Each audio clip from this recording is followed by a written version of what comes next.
It's time for Milberger's Gardening South Texas, live from Milberger's Landscaping and Nursery at 1604 in Bulverde Road. During the next 2 hours, our experts will help you with your gardening questions when you call 210-308-8867. That's 210-308-8867. Or come by Milberger's during the show and have your question answered in person. And now it's time for Milberger's Gardening South Texas on 9:30 a.m. The Answer. And welcome to Milberger's Gardening South Texas on 9:30 a.m. The Answer. Milton Glueck here along with Dr. Calvin Finch. Mark Peterson sitting on the porch on another gorgeous day here at Milberger's, 1604 and Bulverde Road. We encourage you to come on by with your gardening question. Come see us. Come say hello. Come just wave at us. We don't care. We just want to see you out here having a good time amongst all the plants. So let's see. 210-308-8867 is our number. So if you got a question or you want to talk about the rain, or did we get all our sweet corn things answered? I think so. We still were interested.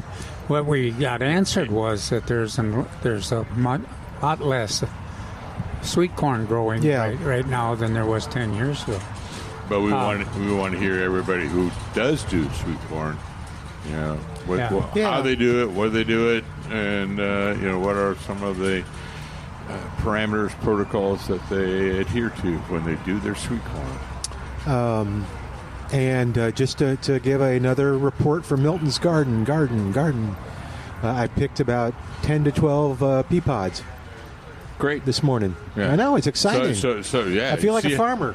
Did you eat them? Not yet. They're on the counter. Yeah. We're going to eat them tonight. Well, there was breakfast, Who wants peas for breakfast?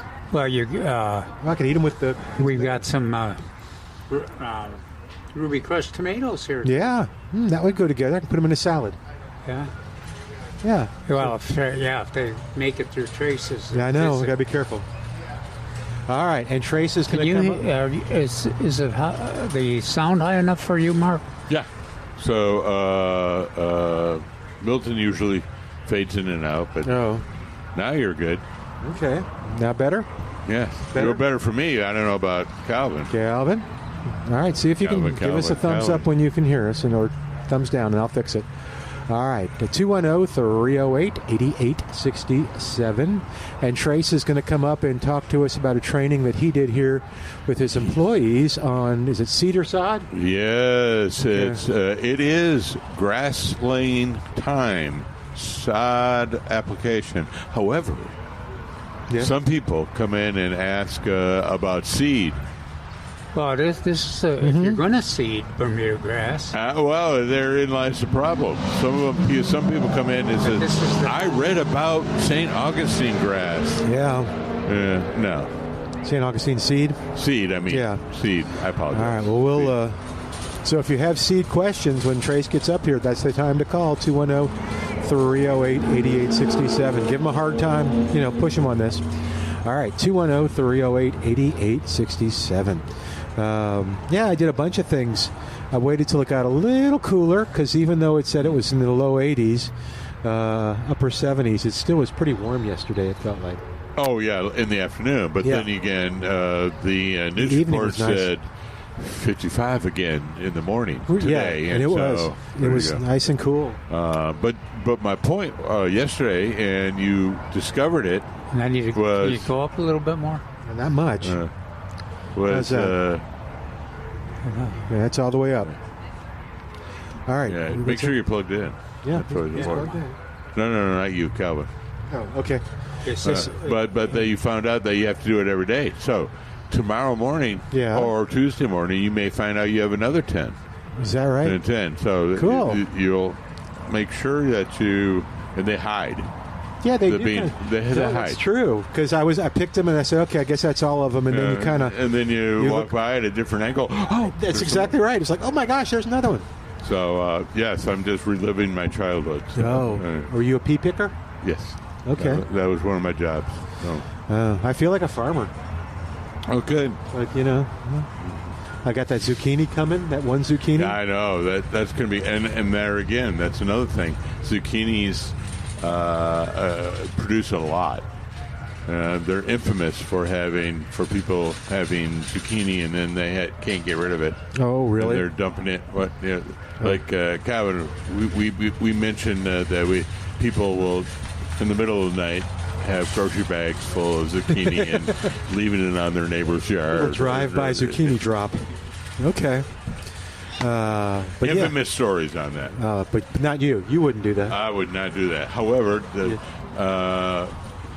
you want to get them the right size. And I think we talked about a couple inches in diameter and about 8 to 10 inches in length maximum. Okay. 8 to 10 inches in length. We don't care about the diameter? No. What did I do yesterday on the about good a radio? quarter, a little bigger than a quarter? Yeah, an inch and a quarter, maybe. Okay. And does it get long and then get big, or does it get long and big at the same time? At the same time. All right. This is so much fun. All right. Oh, and another thing now. Oh, man. We have changed. So Laura got and assembled, I'm so proud of her, a compost twirler. Turner, tin, whatever you call it.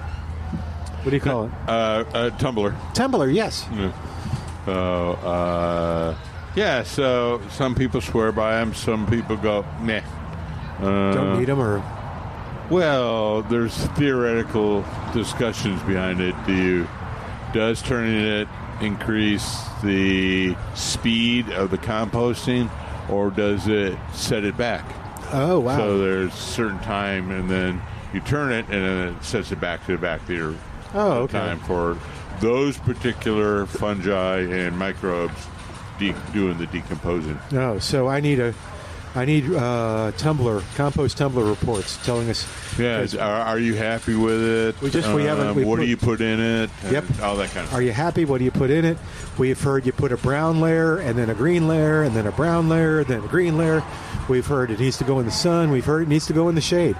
So if you're a compost tumbler person, call us at 210-308-8867. I need advice.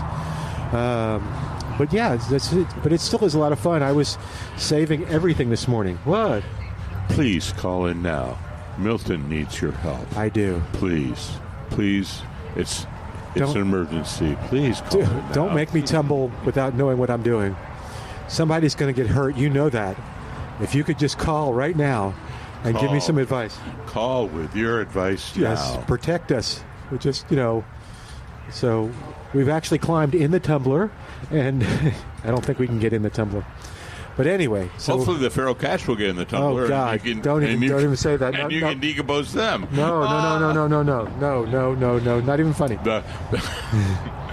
Those thoughts are Mark's alone, not representative of the station or Milton. Okay. All right, 210-308-8867, 210-308-8867. Let's see. We talked there's just so much to talk about on a pretty day like this. I imagine people are going to get out there and want that's a pretty dog. Squirrel are going to want to get out and do some gardening and do some stuff in the yard. And I need to take a picture of my zinnia patch because I'm not sure. I'm sure I've got some weird, wacky weeds in there, but I got some zinnias too. But hey, how are your zinnias? Are they blooming yet? No, Mark sent me the man who sent me pictures of blooming zinnias that he has, and Cosmos too. I didn't know I could do Cosmos. I thought I was waiting on Cosmos. No, you get him in Cosmos right now. Okay. Sometimes it's easier just to toss the zinnia seeds or let Dreamland zinnias. These are drop their seeds because it seems like a larger percentage of them. Yeah, Milton, I'm so sorry. These are from seed. Right. All those in those Mine containers. Too. But I'm kind of having the same luck with that Milton is. I've replanted twice, people. And I've got a few each time that have come up, but not like I would expect when I put that many California giant seeds in there and cactus. My two favorite zinnia seeds. I will. I'll take a picture and send you what I got, and you can go, ugh. Or you can go, okay. Just be patient, my friend. But yeah, I got nothing coming up. Again, send your zinnia seed pictures to Milton. Yes, Milton at KLUP.com. Now, make me jealous. Sometimes it. it's worthy of an experiment. A couple experiments. You bury some seed, a quarter inch, or you just put it on, make a little trench and put it in, or you just put it on the top. And it depends too on your soil. If you got some of those soil mixes don't stimulate the germination like some of the other ones do. So. Oh, and I have another problem. I think I know what the problem is, but I don't think I can fix it in time. So remember the VIP petunias with Yeah.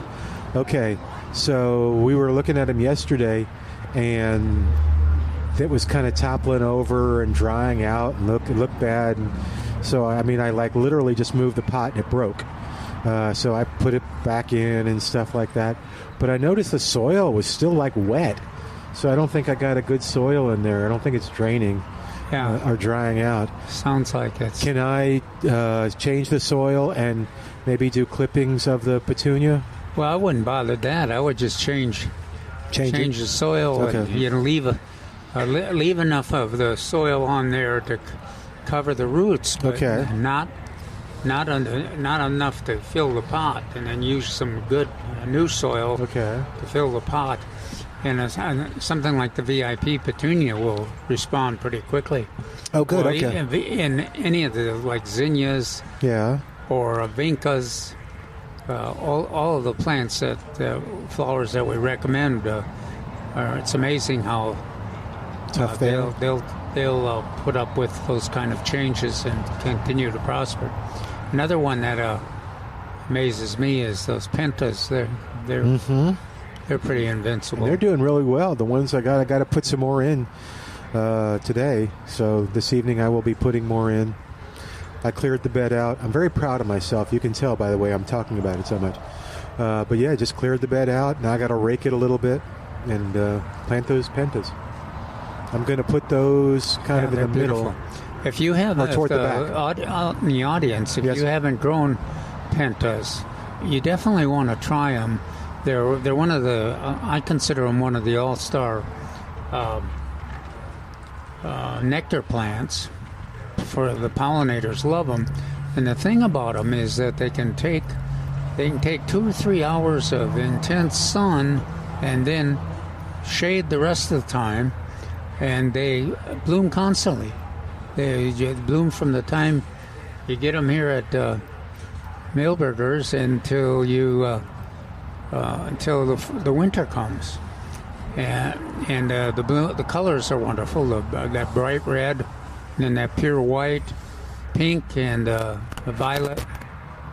So it's a great plant to try. And as I mentioned before, the diversity, its tolerance. On one side of my house is the east exposure, and they bloom on that side of the house in the shade. Once the sun comes up and then turns to shade afternoon. Then on the other side, they get blasted before they get into the shade from the oak trees, and both sides blooming up a storm. And both how long sides, will they last? How long will they last? Till winter. Oh, good. Okay. Yeah, and depending on the winter, they may return. Okay. And they're less sensitive to water situations. They're less drought. They've got more drought tolerance than zinnias. Probably not as much as vincas, but they're pretty tolerant. Unbelievable. Okay, do you like this idea? Because this is going through my head.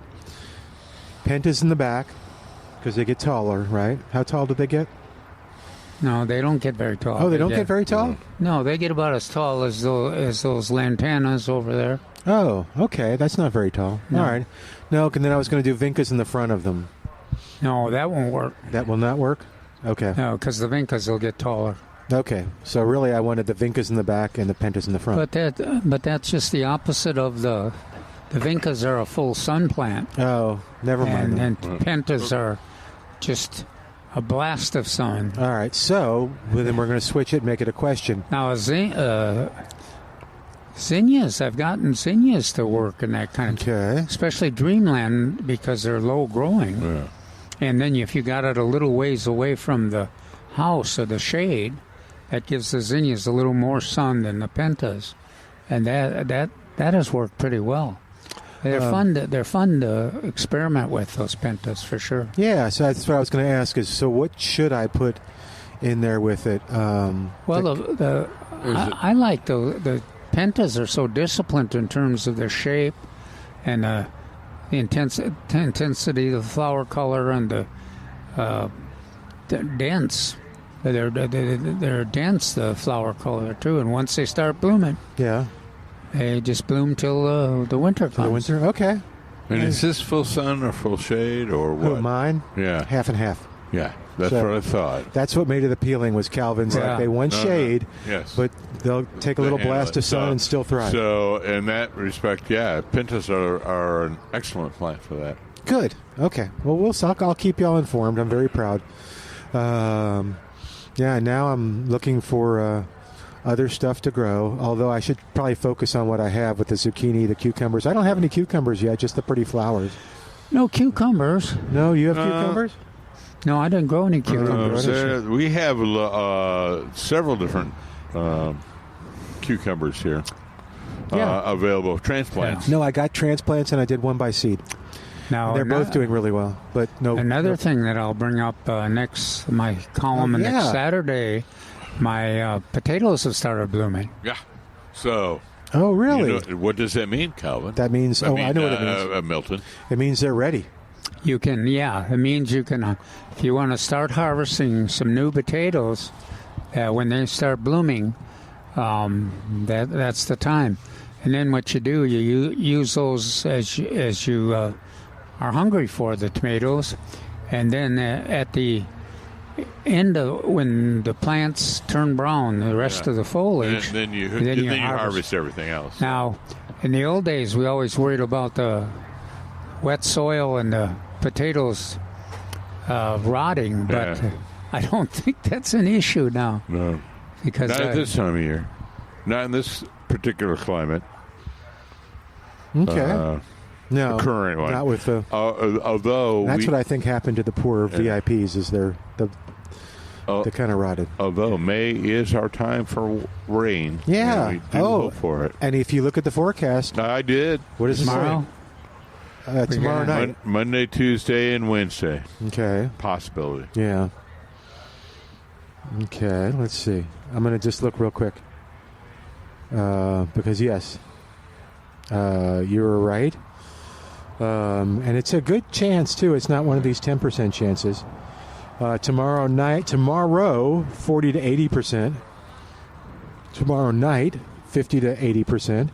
70% chance on Tuesday. 30% chance on Tuesday night. 40% chance on Wednesday. And the Conservation Society will, of course, attribute that to the rainstone. It's now down, so all the rain can come. Okay. Did we see any movement? I looked at I didn't bother to look at the aquifer. Oh, levels. You want me to look? Did the aquifer levels go up? Where do I go? I don't know. I'm hoping that it's above 630 or 630, close to 630, which is the first time in a long time.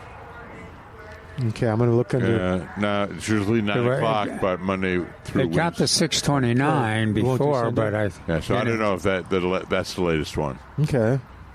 Yeah, as Calvin said, it got to 629. That's why I'm hoping with all the rain and pretty close to the right places. All right, it should have some movement. Let's see. All right. We're going to take a quick break and come back in a moment. You call us. I need somebody who has a compost tumbler to talk me through this before someone gets hurt. I'm just saying. You got to help us. 210. Mark's worried about this. I'm not worried. I'm worried about Milton. I don't even know if I have to worry. So you can call us. 210-308-8867. 210-308-8867. Come visit us. We're having fun on the porch here at Millburgers, and we're on 9:30 a.m. The Answer.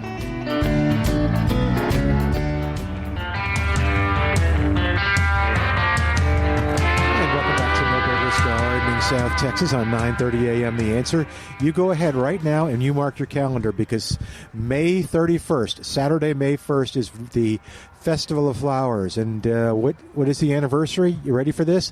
25 years of the Festival of Flowers here in San Antonio. This is San Antonio's premier garden event at the Alzafar over at, right there on 1604 between 281, outside the loop, just outside, and Blanco Road. Yeah, I guess between Stone Oak and... Yes. Yeah. So between Stone Oak Parkway and Blanco Road on the north side of the road. So it's at the Shrine. At the Shrine. So get off at Stone Oak. Oh, if you're going west, get off at Stone Oak. And if you're going east, keep on going. Get off on Blanco and do a turnaround. Okay, so and it's all about plants. We got seminars. If you go to festivaloflowersanantonio.org, .com rather, you can see all the seminars, all the people that are speaking. There's the organic roundtable. There is the herb fest kind of thing that they're going to have, the herb competition. There's going to be the plant exchange. People love the plant exchange, and they come early for it. So come early if you want to be part of the plant exchange, and you will see people there that you see every year. It's kind of like NIOSA. Yes. So do we? It's not like the old days when we had to have the National Guard there to protect everybody on the plant exchange. Or to keep order just at from the plant exchange. one person. Mm-hmm. I think we know who we're talking about, too. Yeah. All right. She does, too. Yeah, she does. I don't want to say her name, get her upset, but yes. But yeah, it's a whole lot of fun. There's food, there's learning, there's nonprofits, stuff for kids. Excuse me. Yes, there's over the years they've included and added more kids activities. Mm-hmm. Now the thing that I always liked about it was that everybody that we know from the horticulture industry and all the garden programs, nurseries, always are there. Mm-hmm. So you get the one time of the year you get to see everybody and say hello and get any, in this community, San Antonio is well known for our sharing ideas and compromises and working together, especially on water conservation and environmental issues. And so that's kind of a centerpiece of that, or an important part of that cooperative effort that we've always had for even more than 25 years. All right. Yep. So go to festivaloflowersanantonio.com. Put it on your calendar. If you have been there, you're just trying to know when the day is going to be because you love it. If you haven't been there, you need to go. $10 for everybody or $10 for people over 10 free, under 10 free, and the parking is free. So you'll love it. Festival of Flowers is absolutely great. So, and hopefully we'll be there. We'll double check and see. That's fun too because people come by and they wave and they know us and they yell at us and stuff like that. So yeah, and most of the people are radio. friendly. Yeah, most of the radio programs will be there. Yeah. Yeah. All right, 210-308-8867. 210-308-8867. All right, let's see. What else can we talk about gardening wise? You've talked about my gardening. Let's make a note. We've got this is the last class of the spring. And we're talking about the monarch and milkweed class, and this is the new one in Wilson County.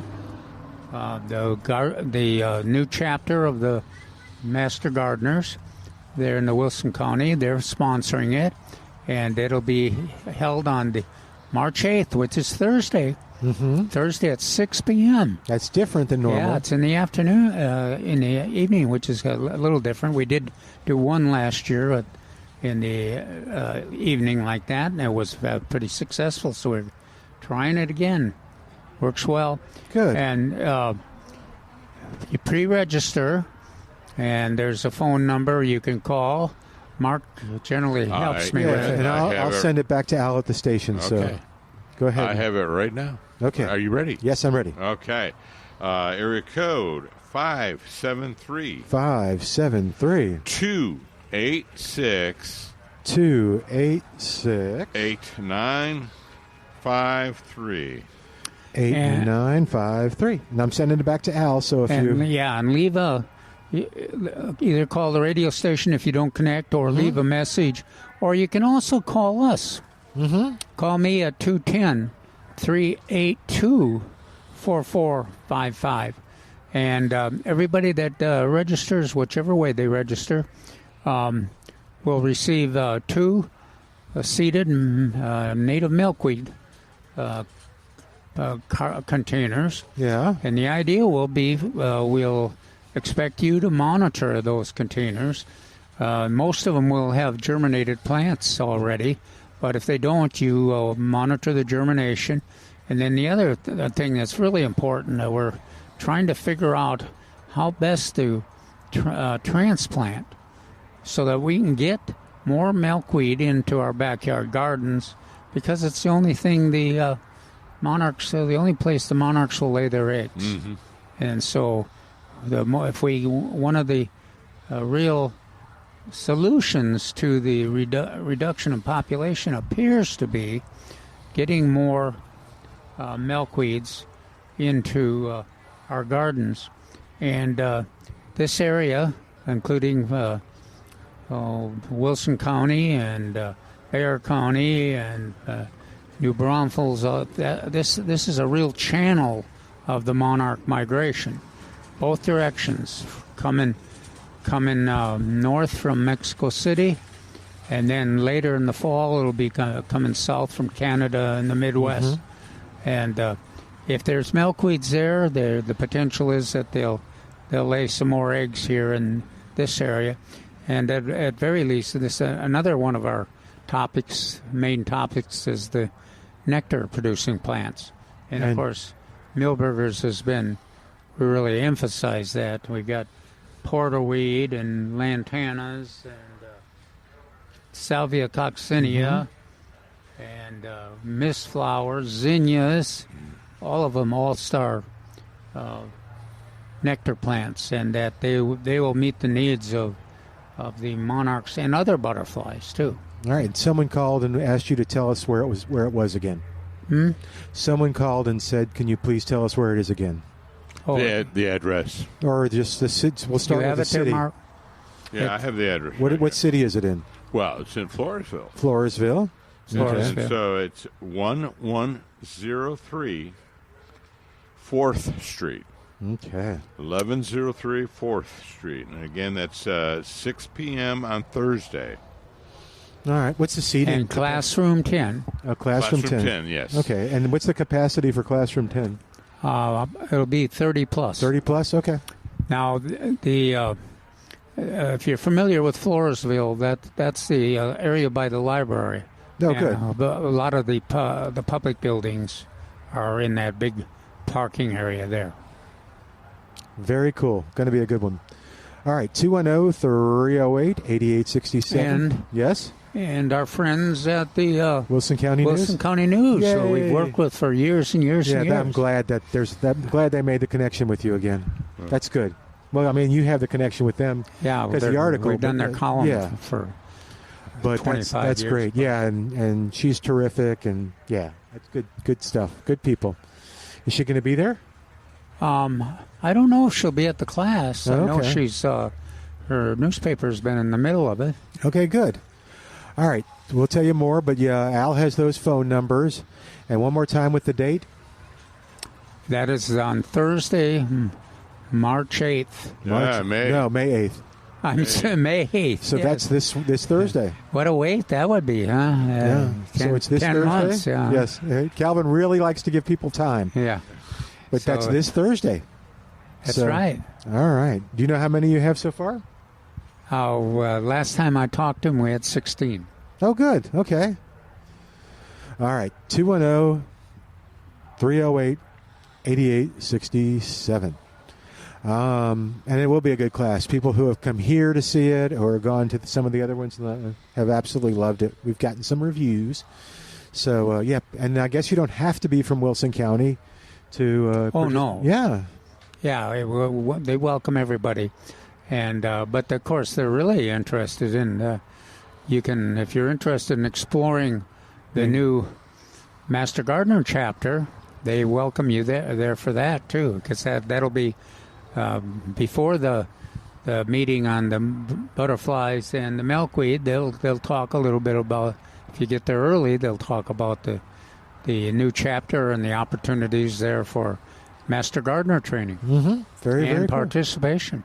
Cool. All right, 210-308-8867, or come on by Millburgers on a pretty day, wind coming out of the north, maybe the northwest, I guess, or is it going? No, it's coming out of the northeast.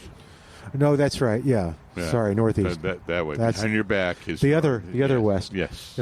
Okay. But yeah, so well, come on by and visit with us. I was like, I was a cesarean birth. I don't know. I can't tell direction. Can we, Mark? Do you want to mention the new Go Gardening? Yeah, the video. Oh yeah. So we ended abruptly yesterday. Well, we just simply ran out of time. But the GVSE Gardening Volunteers of South Texas, at the first Friday of every month, they drop a video, actually 2 videos, Go Gardening video. And we go to interesting places across the city and county, and many times residents. And we look at the wonderful planting that they're doing in their yards with a water conservation aspect. So we look at how they planted, what they planted, did they use professional help, did they do it themselves, what plants did they use, and it's very enjoyable.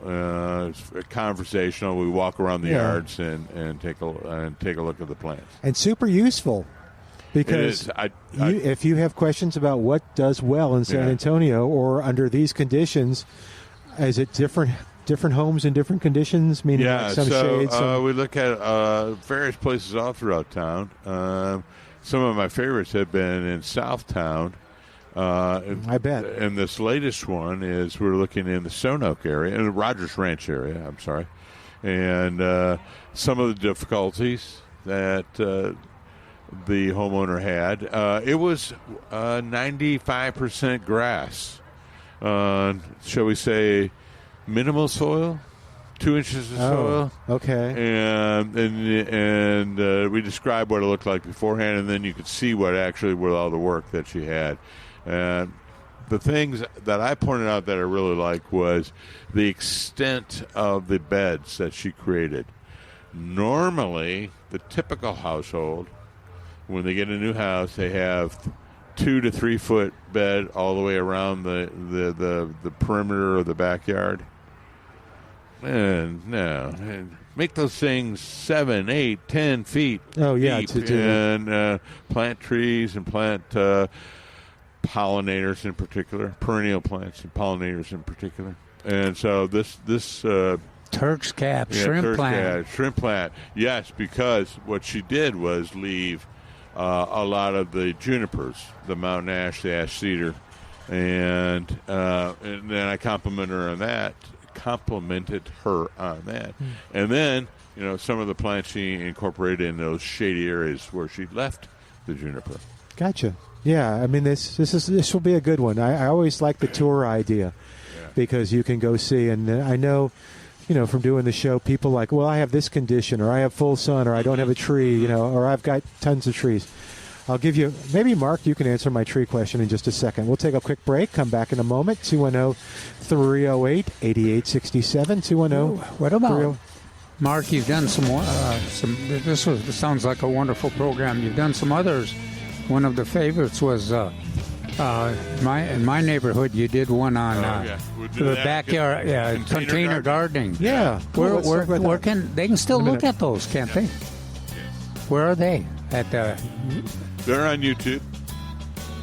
Okay. And give that address when we come back. How about that? You got a deal. Okay. All right. Going to break. Be back in a moment. 210-308-8867. Having a great time with Millburgers Gardening South Texas on 9:30 a.m. The Answer.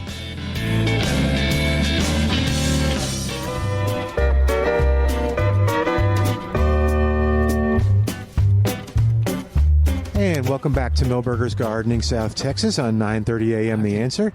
All right. Can you hear me, Calvin? Okay. Yes. Oh, better. All good. right. All right. Okay. 210-308-8867 is our number. Give us a call. I really am interested in talking with somebody that has a compost tumbler and just asking you now just you a few can, questions. Yes? What? Well, I was going to say that you can get caught up in the compost production. I know some gardeners that do concentrate more on their compost than they do on their garden. Yeah. But it's not all bad. It's environmentally appropriate. And the thing about compost is it's hard to produce enough to meet all your needs for organic material, but it's great for what you can produce. It's really it's useful and valuable for the environment and also for your garden. Well, and I felt like, with the juicing and making stuff, I felt like I'm just wasting all this stuff that could be composted. I was throwing it in the organic container, but it's like, I want it. So, yeah.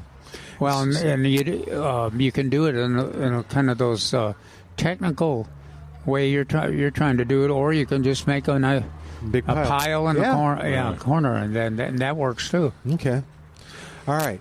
Hey, listen, if Mother's Day is around the corner. Now, next Sunday we'll be celebrating Mother's Day, and if one of your plans includes going out, that's great.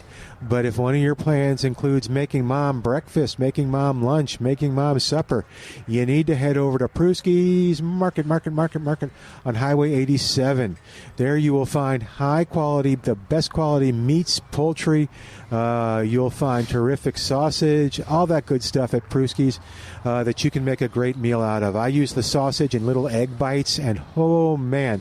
And the funnest part about making the sausage, the funnest part, wow, besides eating it, is seeing how much we enjoy it when you bring it to us. That's not quite as fun as this, but yes, no, is smelling it. I mean, because you'll smell it in the house when you're making it, and then you'll eat it, and then you'll go outside and do something in the garden, and you'll come back in the house, and it's like, now you've brought at least that smells 3 or 4 different kinds, and every one of them has been wonderful. The Kosciuszko, how'd I do? No. Of course, Kosciuszko.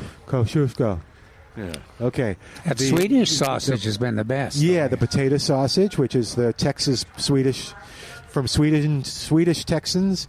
We have the all beef sausage, the jalapeno and cheese. But yeah, you'll find everything you want, and you'll absolutely love it. And you'll be back time and time again. It's a fun trip, and they'll remember you too, which is nice. That doesn't happen much anymore. So Pruski's Market on Highway 87 between 1604 and 410.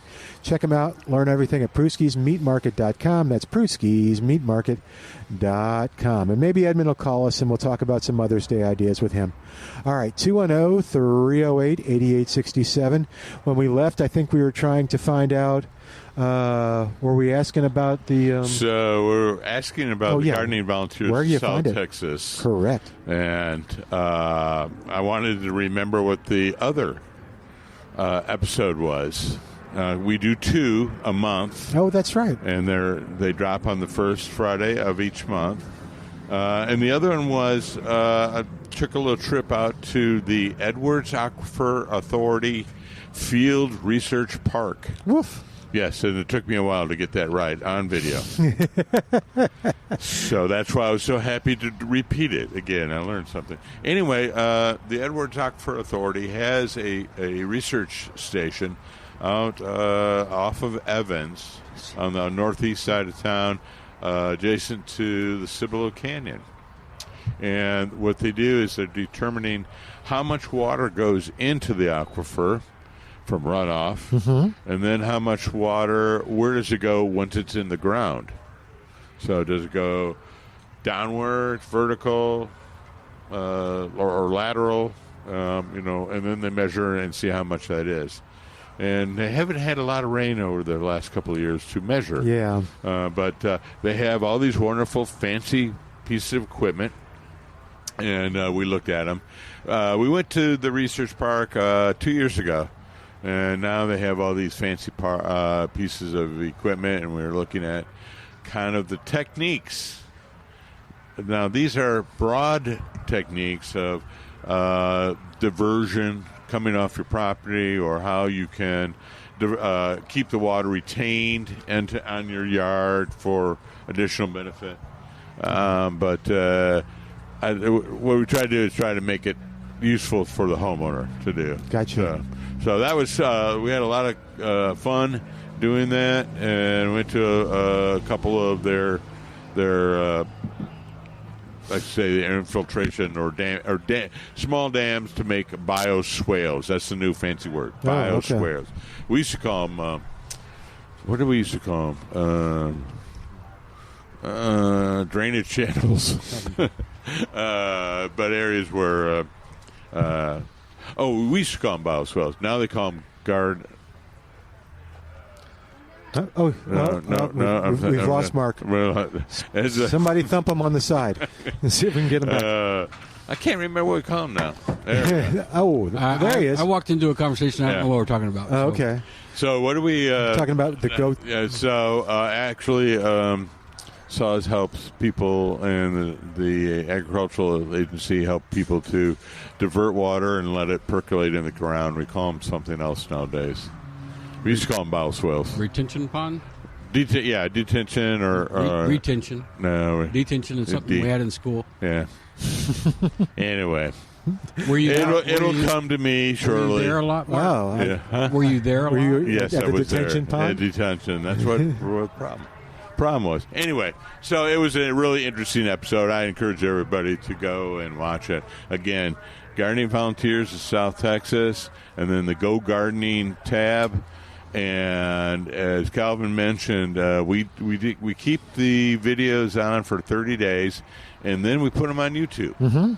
And so if you want to see some of the older archived videos, you go to YouTube and put in Go Gardening Video or Go Gardening Video Show, and you can look up some of the older ones. Now, one of the older ones that we really like, Calvin really likes, is Calvin's neighbor, Bart, whom we mentioned several times on the radio show.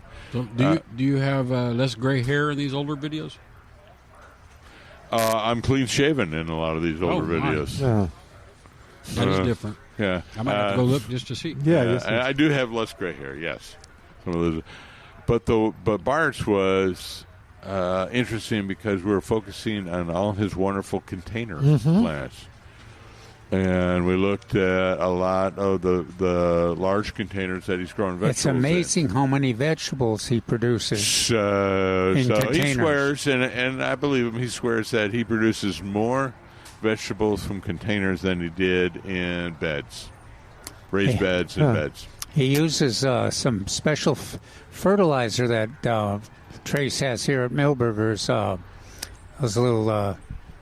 what Trace? Do you remember what those kind that you sink into the soil with, and they dissolve over a long period. Agriform. Yeah, that's it, Agriform, and he swears by it, and he's of course you can't argue with its success. So if you want to try something different, that's one of those things to try.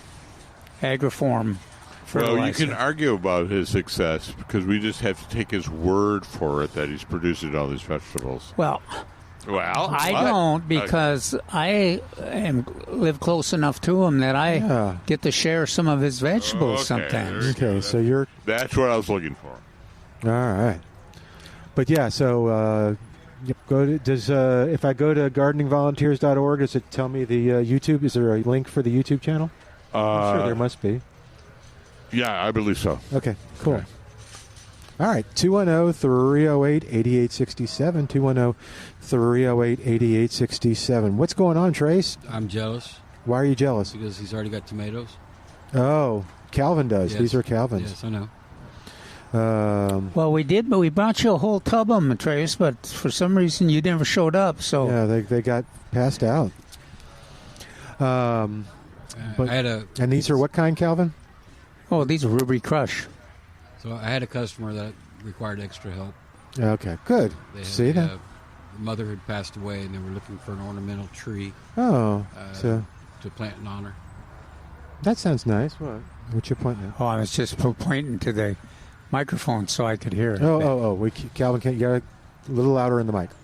Or get it a little closer to your mouth. There we go. They had a death in the family, Calvin. It's just he does not smack your microphone like he does ours. He can't reach me. No, I can't reach him. Look at that. Oh. Okay. So that's kind of neat. And you've had a number of those where I know we had someone that advertised at the station, and they had plants that were at their mother's funeral, and it was dying, and they brought it to Mary, and Mary gave him. I mean, she was like your doctor. All right, I want you to do this, and come see me in about a month, and tell me what's going on. And he did. Does that sound right? Mary's staring at us now. But yeah, he would always talk about that. So, all right. Let's see how we're doing on time real quick before we have to go to break. 210-308-8867. 210-308. By the way, my memory block, it's called a rain garden. A rain? Rain garden. We used to call them bioswales. Oh, okay. Rain garden. That's better than the detention pond that Trace had to go to. I know. Yeah. Certainly sounds better. Yeah, you had that terrible school with the detention pond. Did you just sit in the pond, or you had to stand there? What? Yeah, I'm thinking so. I was in a bog. So, okay, now we're going to go for a while, but I want to make sure. But I don't want to. How much time do you want to spend on your seed or sod? Oh, it wasn't that big. It was probably like a 10, 15 minute, but I let them ask questions too. So, all right. So seed or sod. So seed, there's really only two decent options. One is fescue for shade, and the other is Bermuda for sun. There's no in betweens. Fescue does not work well in the sun, and Bermuda does not work well in the shade. They have to be babied for germination. So the soil temperature, if the weather stays like this, the soil temperature actually will warm up enough sometime this month for Bermuda to come up. Best if it's a 1/4 inch under soil, and it has to stay wet for the entire germination process, whatever that is. 3 weeks would be, in my opinion, normal, maybe longer, depending on the weather. And then you still have to baby it through the entire first summer. So I look at it as time is money, and putting it in that context, you're going to spend a lot more time trying to grow seed, thinking it's the cheaper way out, but it's not. Okay. Sod costs you more up front, but it gets better very quickly, where you're reducing the amount of watering and time that you have to go out to take care of it. And so let's talk about, they were kind of alluding to different types of seed. How many grass seeds are there? I'm sure thousands, but most of them don't work here. Okay. Why is that? Because we're too hot. Okay. In a lot of cases. So, like, what is some of the ones they use up north, Mark? Probably use bluegrass, fescue mix. So up north, that can grow in the sun. Right. Because it's not as hot. Mm-hmm. Down here, it's shade only. Okay. Yeah. The point is we can only do Bermuda seed. Right. Pretty much down here. Now, there's several varieties of Bermuda seed. This is correct. Common, what we found in the study, our solid studies, is common was just as effective as some of the other varieties. The other varieties, though, have certain aspects that are very nice. Yeah, when you planted the other varieties, eventually it turned into common anyway after 2 to 3 years, it seemed like. Seems like that, but really? specialized seed, they are genetically the same height, same color. I'm trying to I'm stalling to think of some of them. They were not Pantera. Blackjack would have been one. That's the one I'm thinking. Sahara would have been another. Sahara was the other. Yes. Which are both hard to come across now. In fact, I found out this year that my supplier changed from Sahara to common. Wow. Always amazed me that how quickly if the weather's right, the timing is right, how quickly Bermuda grass seed germinates. I mean, you can be mowing it in 3 weeks. Wow. Trace is correct. It is largely due to soil temperature, and then the ambient air temperatures regulate the growth of and germination of Bermuda. So that's and I had another. Did that kind of cover it? No, because when they go sod, they have other options. Yes, they have a lot of options. So including Bermuda. Now, right now we can only harvest Tiff Tough. That is a sports field Bermuda. So what does that mean? That means it's going to take foot traffic better than most. Okay. Still has to be maintained short. It has better color than most Bermudas during the winter. Bermuda normally goes to sleep, right? Okay. So Tiff Tough tends to keep its color longer than any of the other types. So before we go to break and get caught up with the news, the real thing to do is to come to Milberger's, tell them what you're trying to do, and they'll find the side for you to. We have to ask a bunch of questions. Yeah, that's okay. Some people it's best if they do Bermuda. Some people it's best if they do Zoysia. Oh. And anybody who has any shade, then they really don't have much of an option other than certain types of St. Augustine, not all types. All right, we only have 10 seconds before we get caught up with the news. We'll come back in a moment. 210-308-8867, 210-308-8867. We're back with Milberger's Gardening South Texas, live from Milberger's Landscaping and Nursery at 1604 in Bulverde Road. Come out to visit or call us at 210-308-8867. That's 210-308-8867. And now back to Milberger's Gardening South Texas on 930 AM The Answer. And welcome back to Milberger's Gardening South Texas on 930 AM The Answer. Milton Glueck along with Mark Peterson, Dr. Calvin Finch, Trace Hazlett, talking gardening with the folks at 210-308-8867. We talked about Mother's Day and the great things that you can find at Milberger's for Mother's Day. We'll talk about that some more. But we got Edmund Pruski that I was bragging about just a moment ago from Pruski's Market, and we'll talk about ideas for Mother's Day with Edmund. Swedish sausage, Edmund Pruski? Swedish sausage, Edmund Pruski, yes. Potato sausage, just for He's Calvin. Famous. Yes. Yep. The infamous sausage. You've made him famous. Yeah, you had Edmund, you used to have, it's, by the way, Highway 87 in Atkins, Texas, but we'll give you that in a minute. But you used to have that expression about Father's Day. Does Dad want a necktie or a ribeye? And, you bet. Do you have one for Mother's Day? Well, Dad has to man the grill for Mother's Day. Mom has to skirt or skirt steak. The grill and cook for Mom. So that's the way it's supposed to be.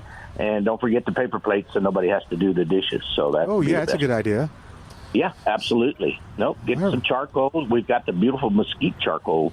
Actually, the lump charcoal, very popular with everybody grilling right now. But you bet, steak orders are coming in for Mother's Day. Actually, moms, guys like the ribeyes, but fillets are the big thing for Mother's Day. We sell a lot of the beef tenderloin, the fillets for Mom, and beautiful steaks, very lean, tender.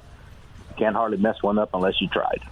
No, that's pretty cool. So how do they do it when they call in? What are you suggesting they do? Well, call in and order your steaks ahead of time. We cut them to your specifications, however thick, whether you want to go by how many ounces you want or the thickness you want, the number. We have cutters in the house all the time, so we can custom cut any thickness the way you like. We can even season them with our own special blend if you like, or you can put your own magic dust on them. So people are calling ahead, out trying to get steaks ordered. And, of course, a lot of fajitas going out for Mother's Day, so you can grill those outside, not make a big mess in the house. So that's the best part. Oh, Edmund, in the old days, you used to make these custom event plates. The trays, the party trays? Yeah. Do you still do that? Oh, we do. As a matter of fact, we have some going out this week. So if you've got a big gathering and you want to put out some trays, it will feature our summer sausage, dried sausage. We do a Spanish chorizo dried sausage as well, and hard salami. We've got a good inventory of cheeses that we can put together with it. But yeah, our deli trays are very popular. Yeah, and you can kind of make it heavier on the foods that they're most interested in, and they a lot of times you have a memory of a few years ago, when Grandpa was there, and so that was always cool. What happened to Grandpa? Yeah. Oh dear. No, but yeah. They remember that salami and. Yeah, I was telling folks off the Mother's Day for a second that I used the sausage that we cooked. Part of it we ate for supper, and part of it I used in my little egg bites that I was making. And both ways it works great. You bet. And, and the house smells wonderful. Yeah, our fresh sausage is our flagship. And everybody, the trend is clean labels, not a lot of preservatives and additives, and that's one thing with our fresh sausage, of course. There's no MSG, no nitrites, no additives, just fresh beef and pork along with our natural spices, and they are delicious. All right. Well, cool. Well, do two things, Edmund. Tell me how to get there or how to order on the phone to get the steaks that I want to get for Mom. Well, you can go online. We get orders placed online all the time. Visit Prewski'sMeatMarket.com. You can certainly give us a call at 210-649-2151. And we're located out just inside of 1604, 3 miles inside of 1604, 6 miles outside of Loop 410 in the Sayers-Atkins community. We're at 10140 Highway 87 South at the corner of FM 1628. So just look us up online, give us a call, or come on out. We'd love to have you. There you go. So, Edmund, do you have a gardening question for these guys? I don't, actually. So you guys covered a lot of that, but right now a lot of folks are bringing in a few tomatoes that they're showing off that they're growing at home. And just, once again, we put compost out one year that had round bale residue in it, and that doesn't work real well. If you're going to go get compost from a local farmer or rancher that make sure they haven't been feeding hay out there that's been treated with Roundup or Graze on, in particularly the 2,4-D on hay patches. And a lot of guys will feed hay and they think they've got a nice compost. Don't put that in there. Any broadleaf, it will not do well. Oh, that's good to know. Okay. We see that's a good point to bring. We've seen some real disasters in the urban area where Picloram. You could tell really where the compost was applied. Exactly. So if you go out to the farmer and rancher, say, "Ooh, that looks good," out in his cattle pens or somewhere where they've been feeding hay, and it looks great. Now, to grow grass, yes, but for broadleaf vegetables, things like that, do not put that in your garden. Flowers, any of that broadleaf will not do well in a compost made from hay or grazer that's been treated with a herbicide. Very cool. Thank you, Edmund. Nice job. All right. You take care. We'll talk to you later, buddy. Bye, Edmund. Guys, thanks. See you at the store. All right, 210-308-8867. 210-308-8867 is our number. And are you grilling do you do grilling, Trace? My wife does. Okay. Is she grilling herself some steaks for Mother's Day? Possibly. Okay. What else is going on, Trace? Anything we talked about the cedar sod? Anything coming in that I saw you were doing your job up here? Houseplant order should show up Monday or Tuesday. And not as big as the last several, but still a very good selection coming in. Okay. Remember, we said that's an option for a Mother's Day gift. Oh, gosh, yeah. So what would you like? Phalaenopsis orchid. I'm trying to think of what good house plants would be a good Mother's Day. Well, we sold one today. So, again, for some reason, Mother's Day, people don't necessarily buy traditional. Mm-hmm. So Venus flytrap went out today. I was going to say that yesterday for a Mother's Day gift. Is that what a weird mother-in-law's day? What a weird mother if she would pick Venus flytrap over. I'm assuming it was for mother, not mother-in-law. What were you saying, Calvin? Oh, what a weird mother if she prefers Venus flytrap over Phalaenopsis orchid. Different strokes for different folks. But what was the pitcher plant too? I think you mentioned. Mm-hmm. Angie had them in combo. Last year I bought one of each in a special combo package. That was very nice. Okay. Well, then again, I liked it. Yeah. Again, we had somebody today that was picked one of the porterweeds for a Mother's Day gift because her mother was into into butterflies. So somehow I got roped into the Millburgers Facebook. So I do get a lot of those messages. Do you have this? Mm-hmm. So this morning, one of them was, do you have dwarf porterweed in red or purple? And so I went back, I said, well, we have a dwarf blue, but it sure looks purple to me. Oh, gosh, and I sent them a picture. Uh-huh. Because colors can be subjective. Yeah. And did they agree? Or did... Oh, I don't know. Oh, okay. They didn't do the Save Me Too? Well, in the same message, I said, if you want one, you need to call the store. Okay. Because I don't look at my... And we still got some mistflower and coccinea, Salvia coccinea. And we still have at least one porterweed. Yeah, no. And We have four. Salvia Salvia coccinea is over there. Four and this counting. One That's is a different one, huh? cedar sage. This is cedar sage, yeah. So that one's for shade, so is the coccinea. But Yeah. I don't know why they have They're separated different, a little different foliage. This is kind of... This is the native, Yeah. and that one is a reseeding variety. So both of them very attractive. And But yes, we have four porterweeds, it looks like. Okay. So don't Counting. Don't hesitate. Zip over here now. I only see... Where do you see four? I thought there was four number ones right next to each other. I'm there's seeing not. 2, maybe 3. Okay. You see four? No, he sees 3. And I would always agree with Trace. I am closer. Yeah. You are closer to the porterweed, so. All right. Let's see. Oh, wait. Did you say if there was anything? Oh, you mentioned the house plants. Anything else that you found out there that's kind of fun? And Well... Theoretically. So there's a very, very large ad coming out. Okay. In fact, it's that big one that both sides in the newspaper and the little flippy thing called an Aspadius. There's like 30-something items listed. Okay. And so there's a lot of things on special. Oh, okay. Some Good. we've done before, some are new. Is there a reason for this? It's not the anniversary. It's not the... I'm just curious. Mother's Day. Mother's Day, okay. And this will be coming out in the newspaper Wednesday. And again, I think Saturday. Yeah, and if I don't get the newspaper, I can go to millburgernursery.com on Wednesday. You can. And you can get it on Facebook sometimes, too. Okay, Pops good. up on my feed every once in a while. Or you Okay. can just go specifically look for it. So, okay. I've heard that it's on the Instagram, too, but I don't have that. And I don't have to answer questions on that, so I'm good with that. Yeah, it sounds like it's a lot of fun, so check it out. And then this is a setup question. If I didn't want to call in and ask if you had porterweed, is there something I could do that might get a phone call from you, not you personally, but from Millburgers, telling me I had porterweed? Yes, there is that thing, and we call it a wish list. Mm-hmm. And we have a young lady, her name is Naeli, and every day she's here, she looks at that list, and she looks to see what we got in, and she tries to make calls. Mm-hmm.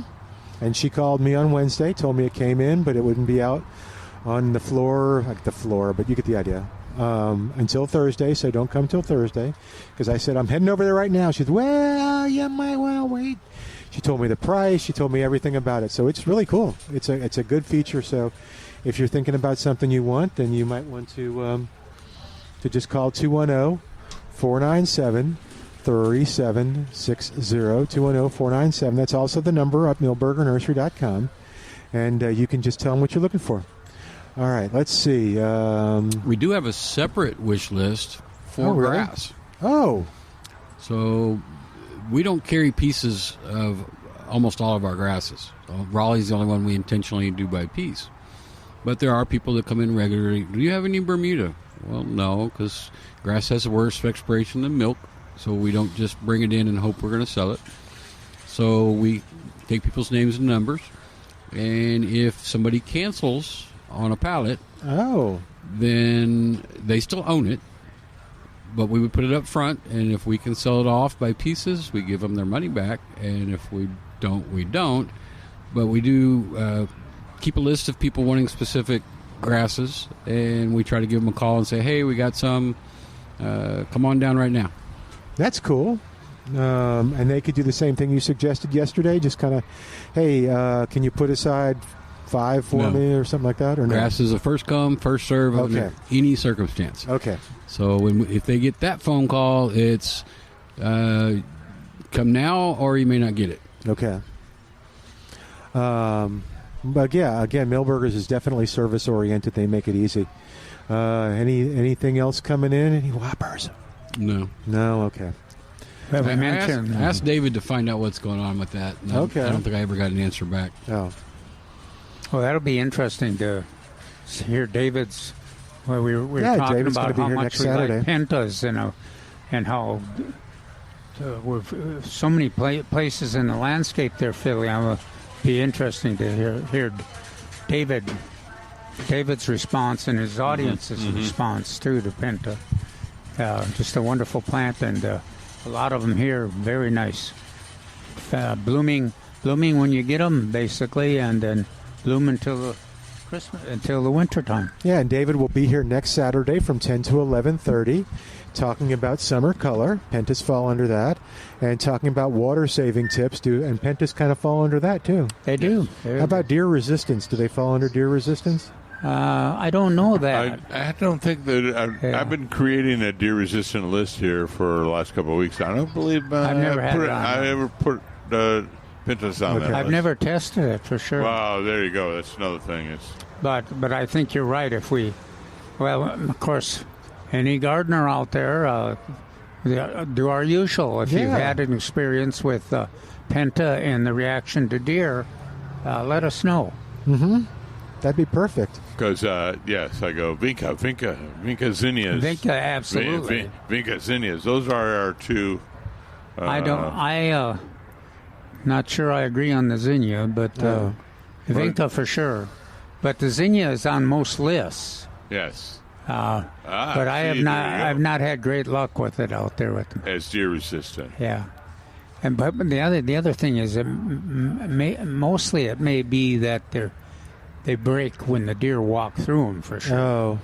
Where Vinca doesn't. Uh-huh. All right. But you can be safe with the Vinca for sure. Okay. And all those in lantanas and the sages, salvias. So David will be here. It's at milbergernursery.com. You'll see it. But David, 10 to 11:30. You don't need to register. Just show up and sit down and take notes and ask lots of questions, and David will figure it all out for you. He does a great job. What I appreciate the most about David is that he will stay afterwards and talk to people. And, I've seen him here. It ends at 11:30. I've seen him here till like 12:15, still answering questions. So come on out, and those questions that you have about different plants, he can help you with.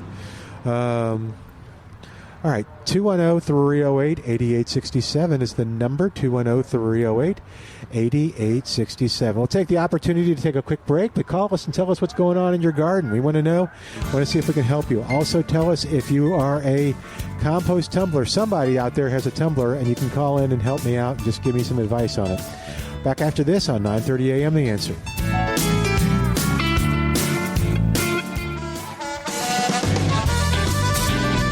Welcome back to Milberger's Gardening, South Texas. We're going to talk to James and then Richard. Richard's going to help me with my tumbler issue, but James has some hummingbird questions and stuff.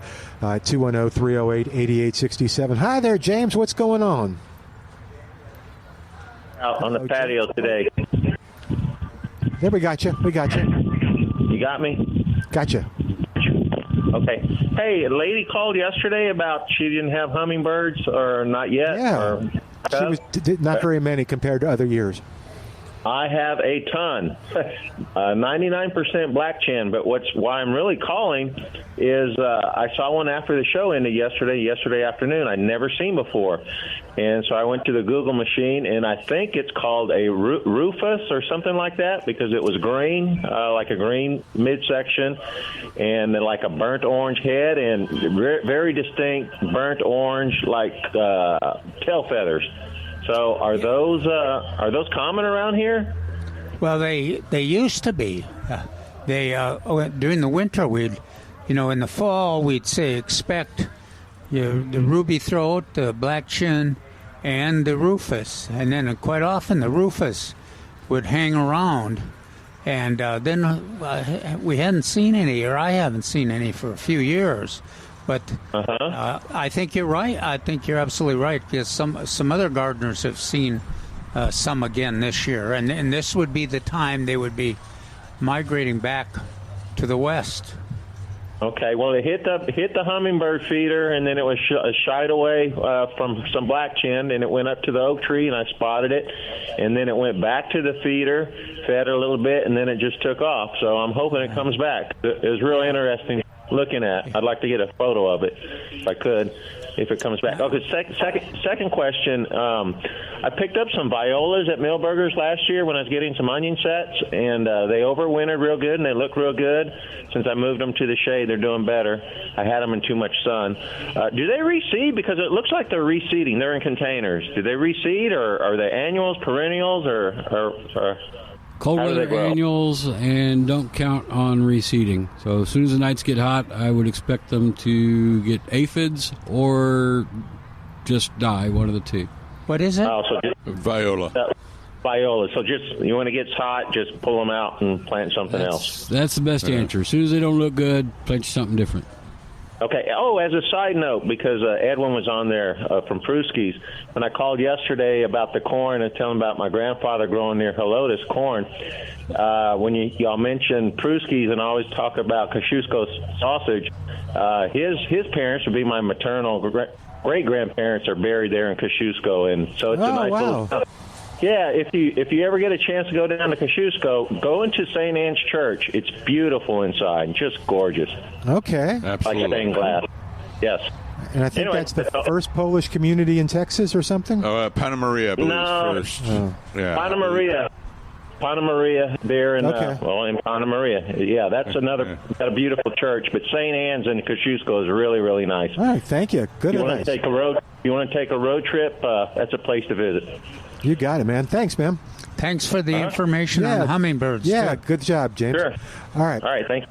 210-308-8867, 210-308-8867. I promise we're going to get to Richard in 2 seconds, but I want to tell you about the upcoming Festival of Flowers, 25th anniversary, 25 years, Trace, of the Festival of Flowers at the Alzafar, who hasn't always been at the Alzafar, but it has always been the premier gardening event. It started at the Alzafar. Did it? It does. Okay, I know it was over on Austin Highway, and there were a couple of... Went on the road. Now it's back where it belongs. Yeah, and it's all gardening, so you're not going to find, you shouldn't find, spas, shower stuff. Yeah, you should find gardening. Windows. From volunteer organizations. There's some seminars, and I'll talk. David is going to be doing that one too on the 31st of May. Guidelines on conserving water and having a beautiful low-input landscape. And then Native Pollinators of Texas will be by Vicki Blackman. Or Blatchman, I'm not sure where. The Organic Roundtable is going to take place, too. So this is a great event, and you'll have a lot of fun. You'll see people you haven't seen in a long time. There's kids exhibits. There's a kids gardening zone. There is the plant exchange that people absolutely love, and more. It's right there at the Alzafar. Parking is free, and tickets for adults, actually tickets for everyone 11 and over are free. Admission for adults is $10, and the parking is absolutely free. Go to festivaloflowerssanantonio.com, festivaloflowerssanantonio.com. All right, 210-308-8867. Richard's going to help. Correct him? Yes, I was going to. What did I say? All right, so what was the ages again? Say that all over. Okay. You said it. Adults are $10, and children 10 and under are free. There you go. Okay. All right. So I just said 11 and older. Oh, what did I say? 11? You said 11 and older are free. Oh, whoops. So I'm sitting there thinking to myself, okay, well, I'm a child at heart. So yeah, that's right. No, 10 and under are free for childish, kids. My wife would say. Yes. Okay, 210-308-8867. Richard's going to help me with my tumbler. Richard, welcome to Milberger's Gardening, South Texas. What you say? The one that I have is called the EnviroCycle Tumbler. It holds 35 gallons. And it's on a base that'll hold 2.5 gallons of compost tea as you water through it. Oh.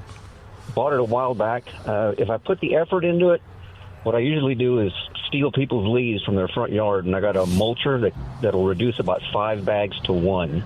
And then this particular tumbler calls for traditional at 70% browns, 30% greens. In order to get this one to work right, they want it 70% greens, 30% browns, and then you get some pretty good compost. But lately I've been lazy and not been mulching up the leaves. I've been using 2 geo bins that I got, which are basically plastic that have holes punched in them, and doing the old-fashioned composting. Okay, so you're saying traditionally, if we're new to this, we should go with 70% brown and 30% green? Opposite. That's the opposite. According to that's according to the instructions that this little tumbler has, because it's got a set of rollers on it. It's got internal baffles, so what you're supposed to do is every 3 days is give it 3 complete revolutions. Oh, okay. That's good to know, too. So my question is, would you come and take my leaves from me? I don't have my truck now. It's got $6,500 worth of hail damage to it. I've been how much? Shame. Wow, is that a recent hail? I wouldn't even call it thieving. I would just say thank you. Yeah. Come take my leaves. Hail on 31 March, golf ball and ping pong ball size hail. Oh, man, I'm so sorry. All right, so tell me the ratio one more time, because I got it all confused. Just tell me the brown. Yes. According to the instructions, it's 70% greens, 30% brown. Oh, okay, good. Okay, I can handle that. And then we have it. We can't decide whether we want to put it in the sun or put it in the shade. What do you recommend? Mine's somewhat in the middle, because it's black, so all it does is just absorb that solar radiation to get hot. But actually, my traditional pile is cooking at about 120 right now. Okay. Oh, for the temperature, wow. Sun, Milton. Oh, the hotter it is, okay, sun. faster. Okay. Yeah. What else do I need to know about? I tried spraying some molasses and water in my traditional pile. What do you guys recommend to see if I can get it even hotter? Nitrogen. So like ammonium sulfate, something along those lines, or if you're trying to do organic blood meal. Do you remember years ago Jerry Baker on his KLRN gardening show? Mm-hmm. I do, yeah. So I got one of his books, and it talks about beer, a cup of soap, some old stale beer, a cup of soap, cola, and regular old ammonia that you would use to clean. Do you think that would work? I haven't tried it yet, but I just wanted your opinion on that one. I would go ahead and use Trace's recommendation. Baker had lots of interesting and fun recommendations, but they didn't know they were usually not more efficient than the science is with me. Yeah, I was going to say that, and my suggestion is always pour as much Big Red as you can onto it for the sugars, and then plus ammonium, plus nitrogen. Oh, this might start an argument. Uh-oh. Yeah. Oh, wasting Big Red. You said ammonium sulfate. No. Yeah, ammonium sulfate is a nitrogen source, but you want the simple sugars. And I always suggest Big Red. That would be the same as molasses. Yeah, it's the same as molasses. But a hot Big Red has no other purpose other than going down the drain. So Big Red has no other purpose, period. Let those phone calls begin. Okay. All right, folks. Thanks for the information. Well, Richard Peterson. Thank you. Richard, one more question. So, what should I expect? What are tips that you learned along the way, or do we lose you? I think we lost Richard. Okay. We did say no meat, right? What's that? No yes, meat? no meat. Okay. That part I know. Yeah, the one thing he may mention, the emphasize that he chopped up the leaves. Okay. That makes it much faster. Oh, okay.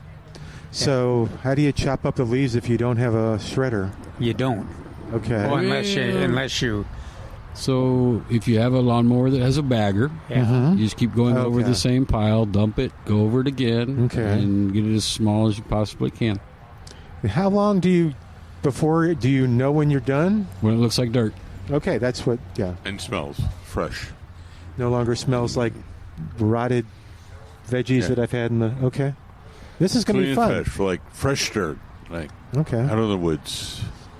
Oh, we should have asked him your question of whether he preferred this to just doing a pile in his backyard, or whether. Well, all of them work, and they're, and a lot of people do get excited about it, like you do, in the process.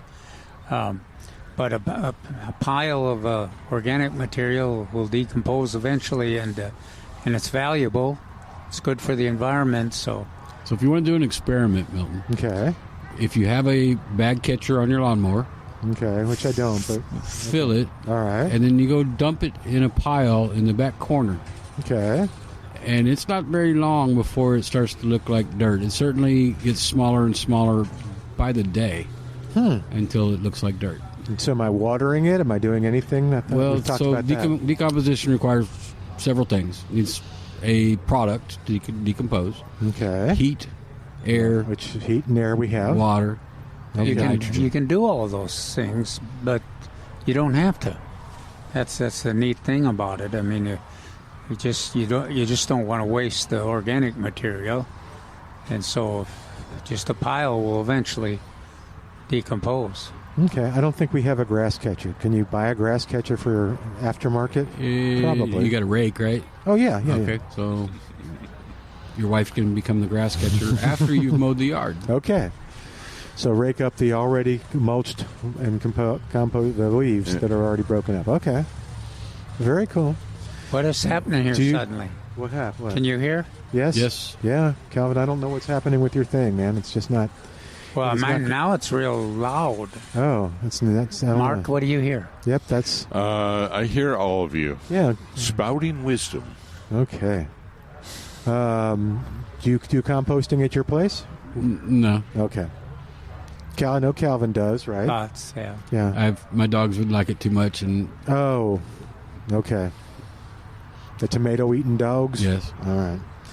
How are your, what are you growing? 968s and... So, mostly Ruby Crush. Right. One 968. Okay. And beans. A bean. Okay. It's an experiment for my wife. How are the 968s? Not as good as... Not as far along as the Ruby Crush. Okay. Planted at the same time? No. The planted before. Planted before the Ruby Crush. Yeah. We keep experiencing that. That's the experience you're having, Calvin, isn't it?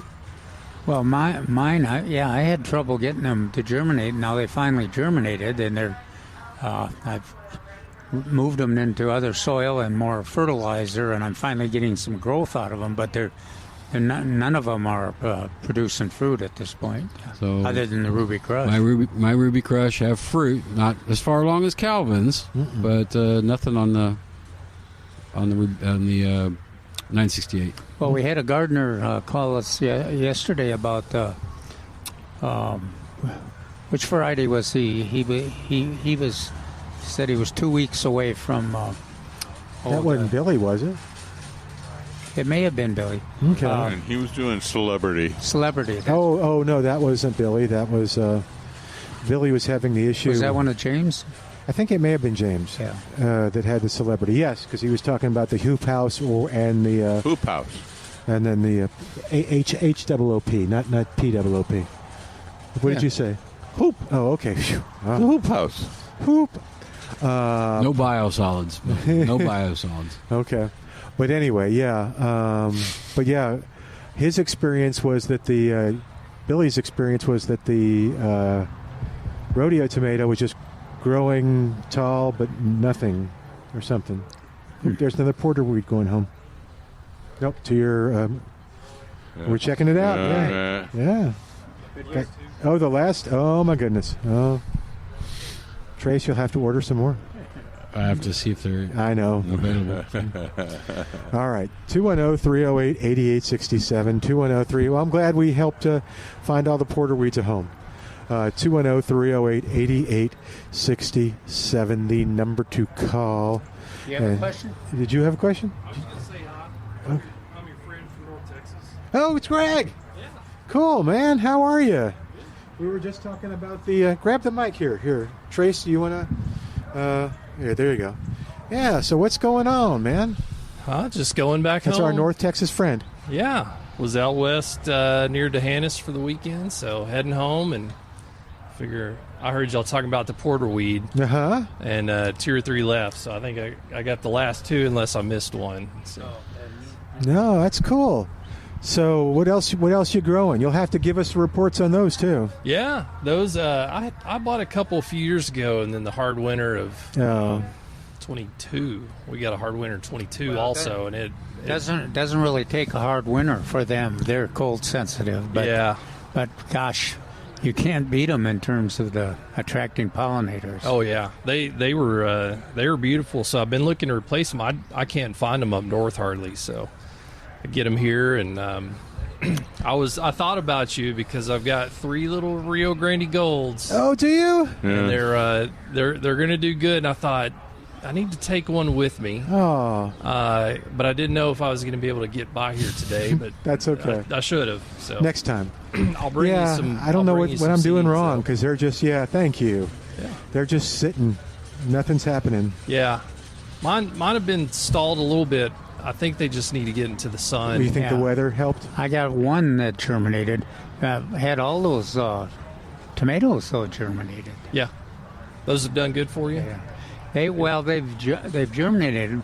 Trace has had a good development from them. Yeah. They've got some size, but I finally figured out that put more fertilizer, more soil, and a different soil, and they're finally starting to do some growth now. Getting up. Yeah, I've got a few of the BHNs that are probably 12, 15 inches now. Oh, that's cool. Yeah, so they're going good. That sounds like it. Yeah, that's great. So those seeds have done pretty well for me, and I finally got my Turk's Cap seeds to germinate now that it's gotten warmer. So I think I called in, and Mark, you had speculated that because my question was pink seeds. Yeah. Will they produce pink blooms? Oh yeah, I remember. And you said, well, maybe. Yeah. But maybe they revert back to red. Yeah, their selection. So I hope they do. Yeah. I'm crossing my fingers and planning on it. Well, they will. We're going to find out because I've got a seed tray with 50 that have sprouted, and about half of them are pink, and half of them came from pink, half of them came from red. So if you have any problems that they don't turn pink, then please address all your issues to a gentleman named Greg Grant in Tyler, Texas. Any other fun veggies and stuff that you do citrus? No. As a matter of fact, I think I was going to get a lime tree. Okay. As well. That's going to be my wife's Mother's Day gift. Oh. Even though she's not my mom. It's okay. She's a mother. She gets something. So I asked her the other day if she wanted lemon or lime, and she said, well, the Mexican lager works better with lime than lemons. Yeah. We're going to get wise choice. So actually Trey said that yesterday. He said that limes were a very popular Mother's Day gift. Yeah. There's a couple of varieties. Is there one y'all prefer over another? On the lime or the lemon? Lime. You must know my division. So if you like gin and tonics, it's the Persian lime. If you like margaritas or in the lager, yes, you must have the Mexican or key lime. Okay. Mexican lime is easier to grow, I think. I mean, well, that's what my wife needs. Even though I will probably be tending the plant. It's an unbelievable plant, and productive. And it's also easier to move around during cold weather events during the winter. So it generally stays smaller, and you can move it or put it on a coaster type situation. You guys are making me thirsty now. Yeah. Well, but anyway, yes. So almost, I mean, So I like that in smaller locations, or because of ease of movement. I like the lime. Yeah, Mexican lime in particular. Yeah, we'll definitely have to move it in the wintertime. So. Yeah, but I was thinking about that. I think everybody does that. They do it. Oh yeah. A lot of them are in containers, and that's the kind of the appeal. Yeah, that's the constant battle with them is the weather, both the limes and the lemons. Yeah. Very cool. Even down here, do y'all have to move them in down here? Yeah. Okay. Well, you don't have to, but the last 3 years, if you haven't, you probably haven't had great luck. Yeah. Well, good. Yeah, that's kind of it. Everything is in the ground now, and very cool. Peppers are coming along, cucumbers are coming along, tomatoes. Did you hear me talking about zucchini? No. Oh yeah, I got a zucchini and I picked some bean pods. 10, okay. I think 10 or 12. We'll be conservative and say 10. So oh yeah, got beans. I'm a farmer now. You want to taste a ruby crushed tomato? Yeah. Oh yeah. Help yourself. Try one. That's good. Yeah, please. There you go. All right, let's take a quick break and come back and thank you, man. Take a quick break and be back in a moment. 210-308-8867, 9:30 a.m. The Answer.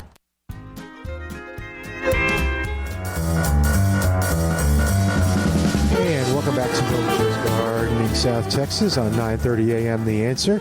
210-308-8867, 210-308-8867.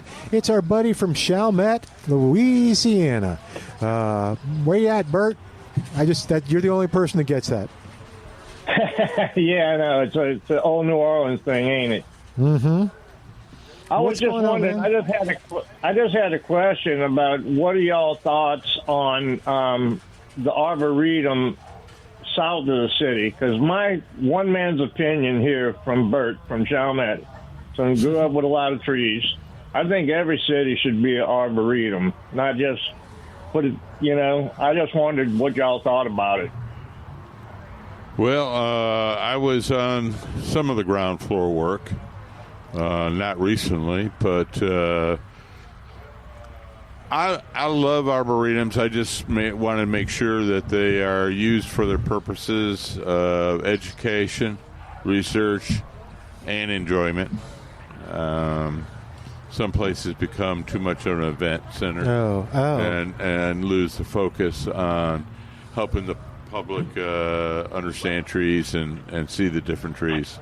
Botanical gardens can do that too. They can do that. A lot of times they have their place on focusing on all kinds of plants, whereas an arboretum is focusing on large and small trees and some shrubs. Well, that's what I said. I think every city should have like a bunch of trees. I mean, with all the pollution that we have, this is just one man's opinion. Yeah. We have so much pollution with the cars and everything like that. I mean, if every city had a lot more trees, the air might be a little cleaner for us. Right, and so the broader concept of every city should be its own arboretum in itself. I say not only just have one little public facility, but the entire city. Sure. That's why I went to school. Hey, like I said, I took 2 years of horticulture, and then I took 1 year or one season of arborism. I guess I'm not sure exactly how to say it, but so I could learn how to prune trees correctly. So, and that's right. Yeah, arboriculture, or some people say arboriculture, but yeah, you are in good company when you can't pronounce the name, but you do the activities and you do the love. So that's all that matters. No, I was just wondering that, it's like if you all were involved in it or anything like that. I just wanted your opinion on it to just maybe get the word out there. Like maybe people should actually plant more trees. And I like your comments, Mark, on like the limes, because I studied also. I studied some of the Israeli drip irrigation and how they use citrus trees to cultivate the desert in Israel. Yes, they were some of the very first people, or First Nation, or first people, if you will, to really focus in on conservation, water conservation, and techniques involved. Calvin saw a lot of that a few years ago on that, but they really delved into it. So the Australians as well, but the Israelis, and that was some of the original crops is citrus trees, almond trees, pistachio, and dates. Dates, yeah. They were the key that I thought they were always very flexible. If the market changed, or if the availability of trees changed, or the productivity changed, they changed. Yeah. Oh, and I just wanted to give you one of the things. I don't eat yellow corn too much. I'm a blue corn kind of guy. I think they're starting to No. I'm just saying, blue corn. Where do you get blue corn? Well, I've seen blue corn chips. Yeah, they are more prominent in the New Mexico Rio Grande Valley. The upper Rio Grande of New Mexico. That's where you find them the most. So what? I think some other places too. Excuse me. What's that? So would it grow well around here? What's the difference? I mean, is there what do you like about it? Yeah. Or? Well, the kernels are blue, sir. Yeah. Well, we figured that out. Thank you. But I mean, why would there be advantage to, or why would somebody prefer the blue to the yellow? Does it taste better if it's blue? Yeah, for me it tastes better. I mean, like I like sweet corn. Don't get me wrong. There's nothing like a good corn on the cob with a whole stick of butter on it. I'll give you that. But I just like the blue corn as well. I like it more better. I can say that. So sounds interesting. Yeah. So can you get blue corn at HEB? You just get the blue corn chips, but I sent out from there's a Trader's Post in New Mexico that I got my blue corn seed from. All right. There you go. Okay. Well, I think you were gonna ask another question, maybe, or no? No, that was it. I just wanted to know about the limes, and I love limes. I love citrus. I'll tell you that straight up. I just, like mandarins, and I was just wondering how they would grow out here as well. Like, there's a certain type of varieties of the citrus trees that do well in our arid environment. Satsumas. Yep. I was going to say Satsuma. The full name is Satsuma mandarin. So when you see a mandarin orange, that came from a variety of Satsuma. And that is my number one citrus for San Antonio. Some of them are called, Frost, and some of the selections here. Miho, Iho, Amara. There's all different varieties. But when you see Satsuma, that's actually a type of mandarin. A mandarin, and that's a seedless. It's a seedless. Well, yeah, some are more seedless than others. Yes, I know, because I found some that when I bought them that they had seeds in them, and I saved the seeds. And that's all right, how long are the seeds viable for when you save them, when you dry them out? Boy, that's a good question. Because people usually say, how soon can I get them in the ground? And then how soon will I get fruit? Mm-hmm. Well, that's one of the reasons why we graft things is we get fruit sooner. When you grow them from seed, you have to go through the teenage years and get them mature, so it lasts a long time. It varies with plants. Yeah, generally 5 years at least. That's what I thought. I thought 3 is when they start to produce fruit, and then it takes a little bit longer before the fruit actually. At least it takes for the fruit to mature. That may take longer even. And the first year it tries to produce, you're not supposed to let it. You're supposed to pick it all off. No, so that's what I was just asking, because like I said, when I worked for my uncle in Louisiana, and way down below St. Bernard, and he had a mandarin farm, orchard, and I used to pick his fruit, and so he could bag it up and sell it, and I loved them. I mean, I just fell in love with mandarin. It was just like cilantro. Some people hate cilantro, some people love it. Mm-hmm. And when I first tasted cilantro, I was like, "Oh, baby, where you been all my life?" Yes, I agree. I'm one of those. All right, y'all. Have a great man. Have a great Always week. fun talking to you. Yeah, you too. Bye-bye. All right, 210-3. Well, we'll give the number, but 210-308-8867. We're just about out of time. So, Trace, talk about David's presentation, if you will, and then if you've got something, talk again about the thing on Wednesday and where it comes out. Well, it's in the Express News. It's going to be, whether you get the paper or online, it's going to be on our Facebook, and it's going to be on our website, and it's a lot of stuff on sale.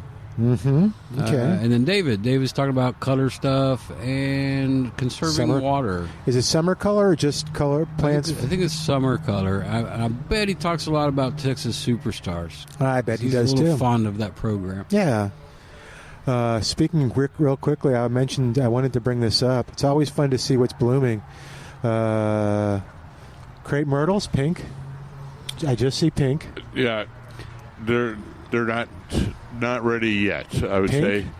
Or the other colors. So I've got about 15 in the back that actually have a little bit of color on them. Yes. Oh, okay. So that's why I hesitated. It's usually the end of May. Third week of May is usually when I start. Certain varieties with the right weather pattern can start a little early. Okay. Oh, no, I've seen pinks all over town blooming. Certain varieties. I'll take a start. Right. A little early. It seems to be, and it seems to be the color. So, like, pinks will exhaust themselves, and then reds will come out or something, and the whites.